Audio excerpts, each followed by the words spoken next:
রহমানির রহিম। বিসমিল্লাহির রহমানির রহিম।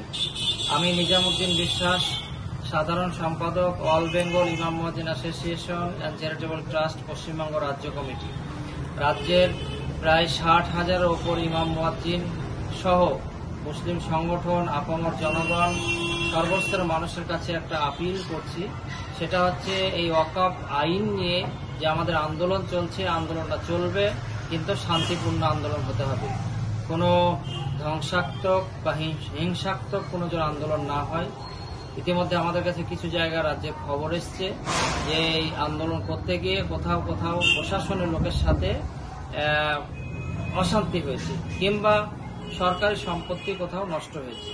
তো সেই জায়গায় হিতে বিপরীত হবে। হয়তো কেউ গিয়ে হাইকোর্টে মামলা করে সেটা এনআইএ তদন্ত দিবে, ইত্যাদি দিবে। আমরা জানি যে কেন্দ্র সরকার বিমাতৃসবল আচরণ করছে। সেই জন্য আন্দোলন হোক, রাস্তায় হোক, সিস্টেমে হোক, প্রয়োজনে আমরা দিল্লির রাজপথ দখল করব, প্রয়োজনে আমরা রামলীলা ময়দানে জমায়েত করব, যন্তর মন্তরে ধর্ণা দেব, সুপ্রিম কোর্টে মামলা করব। অলরেডি হয়েছে, অলরেডি মুসলিম পার্সোনাল ল বোর্ড সহ অনেকে করেছে। আমরা বাংলার এই সরকারও চাইছেন যে এই আইনের বিরোধিতা। অলরেডি তারা ভোট দিয়েছেন, বিধানসভায় বিল পাস হয়েছে, এর নিন্দা প্রস্তাব পাস হয়েছে। তো সরকারও চাইছে, আমরা শান্তিপূর্ণ, প্রশাসনও চাইছে যে এটা হোক, কিন্তু শান্তিপূর্ণ হোক।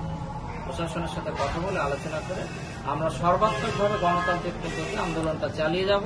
আমরা পিছু হচ্ছি না, এবং আমরা সংখ্যাগুরু ভাইদেরকে আমরা সাথে নেব। সেই জন্য জাতি ধর্ম নির্বিশেষে আমরা আন্দোলন করব, শান্তিপূর্ণভাবে আবেদন করছি। ধন্যবাদ।